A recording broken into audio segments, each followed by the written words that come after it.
los haitianos ante la situación de violencia que viven los habitantes de Puerto Príncipe y otras ciudades con los incidentes que se significan en sus calles, donde usted puede ser víctima de un tiroteo en cualquier momento, así como también resultar heridos. Si a los líos grandes, la otra es una droga, es un atracador, es un abusador. No hay dos presidentes. Aquí tiene nada más el presidente Jovenel.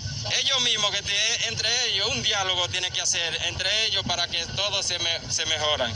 Ante la situación reinante en el vecino país de Haití, Fuerzas Armadas Dominicanas mantienen todo lo que es la militarización de sus refuerzos en todo lo largo de la frontera. Claro, estamos trabajando arduamente para mantener la seguridad.